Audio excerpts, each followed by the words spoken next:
Hi, it's Jim and Craig at the Dive Line, and we've got another exhibitor spotlight. Please introduce yourself. Hi, I'm Georgine Bradley of CSAFE Foundation. So where is CSAFE Foundation located? CSAFE Foundation is a virtual foundation. I'm based right now in Malibu, California, but I think part of the beauty of our organization is that as of this month, we don't even have a brick and mortar office. Everything is done virtually. Almost 80% of our workforce is volunteer, and we're located everywhere from Egypt to North America to Ecuador. Oh, that sounds great. So it's great to have you as an exhibitor. Why did you choose Scuba.Digital? I thought this idea was fantastic. Scuba.Digital is creating a virtual dive show after months of not having any contact with the industry. I think we're all hungry for that, and I'm really glad they've provided this platform. So what is it that CSAFE are exhibiting? CSAFE Foundation is exhibiting a list of our current campaigns and ways that people can get involved and help our mission. So how are you managing the business with regards to COVID-19? Tough question, multi-pronged answer. First, CSAFE Foundation is a nonprofit, so we can't play by the same rules that businesses are working with. On one hand, I'm very proud to say we were able to launch a fundraiser that raised about $120,000 for dive masters, instructors, resort staff around the world who all of a sudden found themselves without an income and needing to provide for sometimes extended families. So we were super proud to be able to do that. We didn't take any of that funding to help support CSAFE. We're working during a time trying to raise funds when it's virtually, people are either not working or they're funding friends and organizations that are working to support COVID victims. So we're really needing to tighten our belts, and we're doing that. I think we're doing that quite efficiently. But if anybody out there wants to make a donation or volunteer, please look us up at csave.org. All charities have been suffering during this COVID period because everyone's tightened their belt. Can you just tell us a little bit about some of the campaigns that CSAFE are running? Yeah, I think one of the most important that comes to mind is CITES, the Conference of International Trade of Endangered Species. We've been involved with that for almost a decade.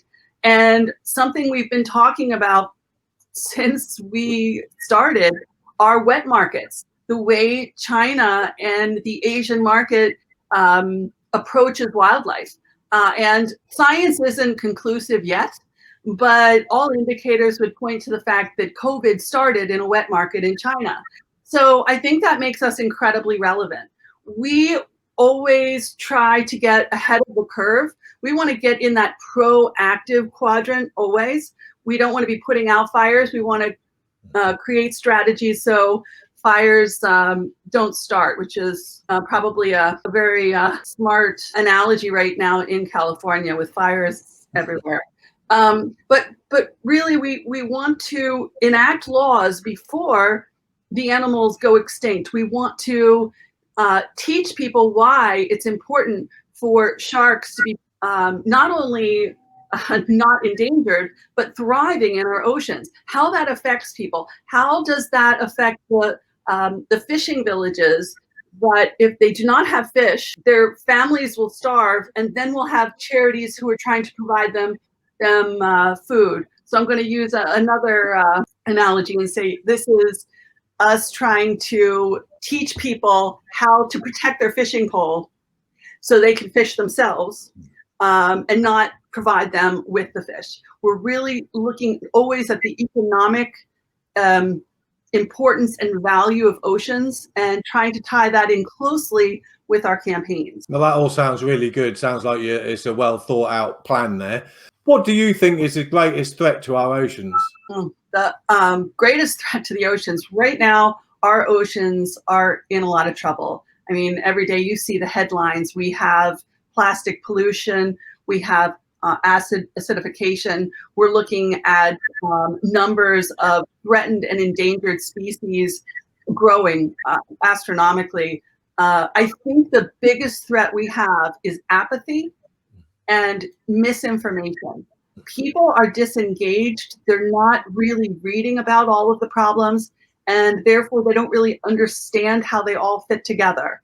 If any of these problems, such as plastic pollution, continues, then it's game over. We can't have a slurry in our oceans that animals can live in a healthy manner. So let's kind of bring this home and imagine our restaurants. How much of our planet's diet requires and depends upon fish? If the biomass of these fish is plastic, and I'm not talking about fish swallowing a plastic bag. I'm talking about plastics that have broken down into macromolecules that often mimic estradiol and other dangerous elements that can cause cancers and are causing cancers. We're seeing this increasingly in the scientific literature. So we need to be aware, we need to read, we need to take steps, and we need to get involved. So I would think that the biggest problem facing oceans right now is detachment and the feeling that it is so overwhelming that we can't do anything about it. We absolutely can, but we need to become engaged, and we need to do it today. It's a really important message. How can people contact you? Ooh, great question. Thanks. If they go to SeaSave, which is SeaSave.org, then just go to who we are and you can look up me. There's my email right there, or other members of our team.